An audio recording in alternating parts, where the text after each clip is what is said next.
फिर सब मुझे लॉकअप में छोड़कर चले गए।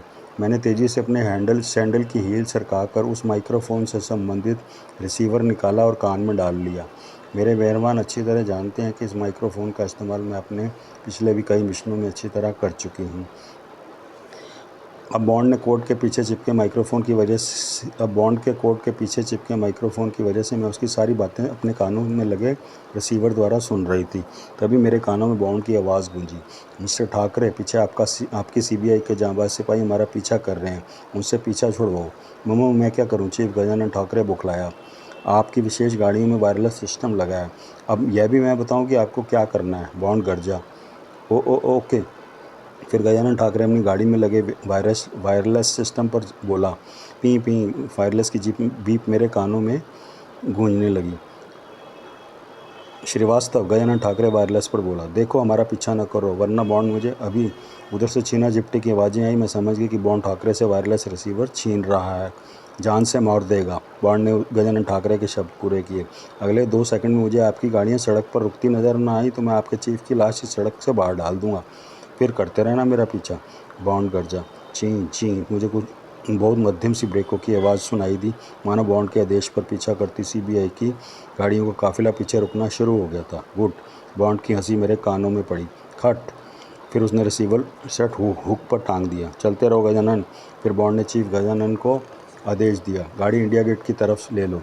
कमीना, भारत में इक्का दुक्का ही आया है पर रास्ते सब जानता है। जीपीएस यूज़ कर रहा होगा।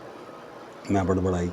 और तुम क्या कानों में बटन डालकर मेरी बातें सुन रही हो? तभी बॉन्ड की गरज मेरे कानों में पड़ी। समझती हो मेरी कोट के पीछे माइक्रोफोन चिपका दिया तो बड़ा तीर मार लिया। मेरी आंखें उसी पल जा फटी। बोलती तो कब की बंद हो चुकी थी।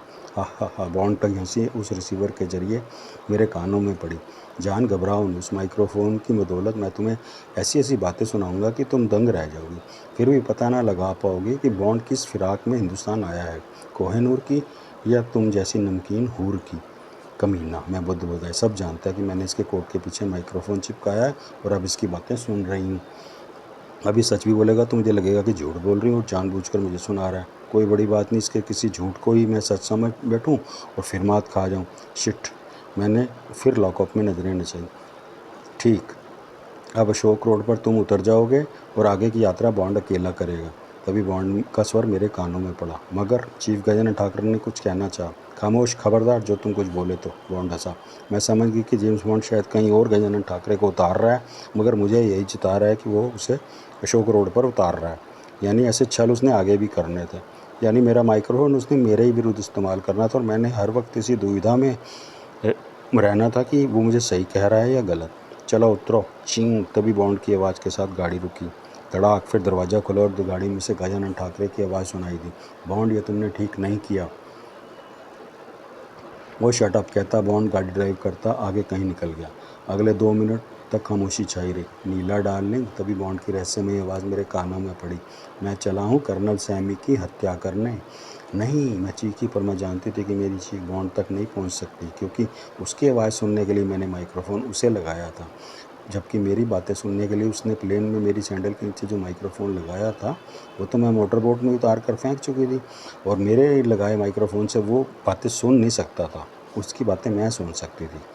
और बॉन्ड आगे कह रहा था, और सैमी के मरते ही कोहिनूर की चोरी का सारा फसाना अफसाना बनकर ही रह जाएगा। बचा सकती हो तो बचा लो, कर्नल सैमी को बचा लो, कोहिनूर को बचा लो। बॉन्ड, में गला फाड़ कर चिंगाड़ी। एक बात और। मुझे बॉन्ड की आवाज़ सुनाई दी। कर्नल सैमी की हत्या का आरोप तुम पर लगेगा और तुम फांसी चढ़ोगी। नहीं, मैं दहाड़ी। कोई है, कोई है, मैं चीखी। हा। मेरे कानों में जेम्स बॉन्ड का जहरीला कहा गूंजा। You know me? Bond. James Bond. O 7। हा। हंसते हुए उसने अपना चिर परिचित परिचय दिया। कोई है? मेरी चीख लॉकअप में बुलंद होती चली गई।